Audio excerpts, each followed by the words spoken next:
I'll get that going. Okay, so can you just start by telling me what your primary responsibilities are as it relates to this Title III pivot? So I'm the Dean of Mathematics and Science, and my role, I suppose, has been to be part of the learning communities, and I've participated in a variety of Title III learning sessions that we've been doing around retention primarily, but sort of through the lens of diversity, equity, inclusion, and data-informed decision-making. And so I have attended a variety of sessions, both for managers, for deans, for volunteers, and also, I guess one of the key things I've done is solicit faculty participation from my division in these initiatives. How has soliciting that participation gone? Sorry, what was that? What was that? Can you repeat your question? Yeah, how would you say, since you're helping with soliciting faculty participation, how is that going? How's it going? I mean, I think we've had some participation from my division, and more in the science than in the mathematics. But, you know, I've been, as a new manager, I've been with Mount Hood for just under a year. So as a new manager, I've, you know, done everything that I can to influence folks to participate in these events. And I think we could, you know, we don't have 100% participation, which would be a nice goal. Yeah. But also maybe not likely. But yeah. But we're working towards that and continuing to, you know, I think also as we start to develop people who are more aware of the direction that the college is trying to move with this grant, you know, that will help amplify the signal and increase participation and buy-in. And you said you've participated in some of these training sessions. So to clarify, it sounds like there were some professional development toward the beginning that a lot of people participated in, and now there's these learning communities with about 16 faculty. Are you one of those 16 faculty? I've primarily participated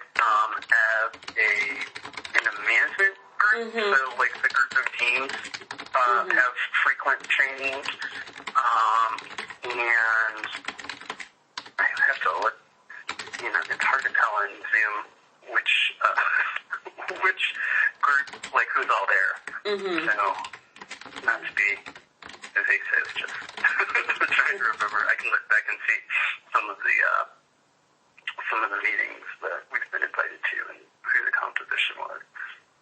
Well, I think what you've shared that's helpful for me to know. So with the experience that you have, what would you say is working well with this Title III pivot so far? I think we've done a really good job of identifying some areas where we can start to use the data that we have to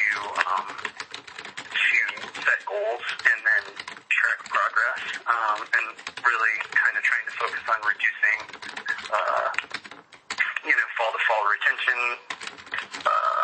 gaps is a big piece that I know we've sort of looked at. So, you know, it's a short number of words for the goal, but like a really big goal that's pretty broad-based. So. Well, yeah. Sorry, I didn't mean to cut you off. No, that's okay. Go ahead. Well, speaking of student retention, I mean, how do you see this pivot impacting that? What ways do you think it'll have a role in impacting student retention? I mean, I think from moving kind of from student learning communities to faculty learning communities, we're increasing the awareness and maybe the toolkits for people who are doing the teaching and learning on campus to impact things. So I feel like, you know, I think it's sort of switching the lens by which you're trying to impact learning communities, maybe towards the employees versus, placing, I don't want to say the burden, but, on the students. Yeah. Are there any other ways you see this impacting students? Impacting students? Well, I think that, a lot of the discussions have been around, diversity, equity, and inclusion. And so as we raise the awareness of those practices and concepts, things like critical race theory,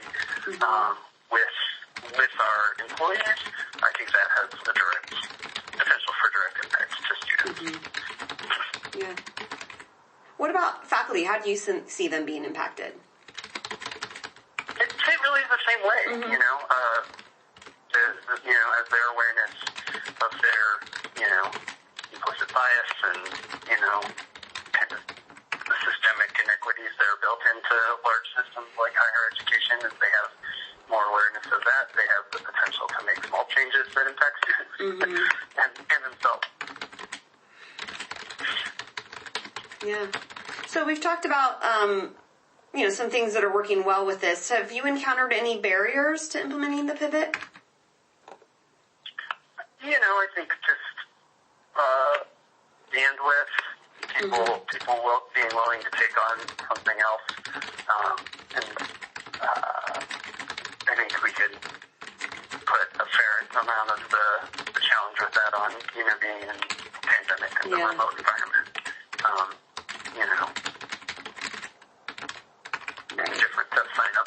It's different to sign up for something that's going to be kind of like a series of seminars when you're going to be doing it with a cohort of people and able to meet and apply it in small groups and at working sessions and things like that, as opposed to Zoom meetings, which are just a little more challenging. Are there any supports you need to further implement this Title III pivot?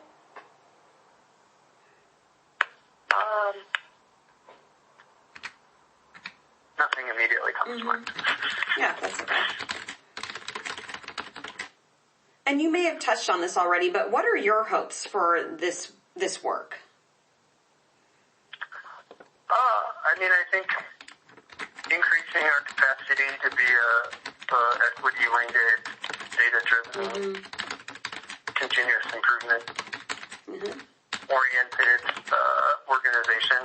Not to say that we're not all of those things already, but to be able to kind of enhance them and have good utility or make them usable for us.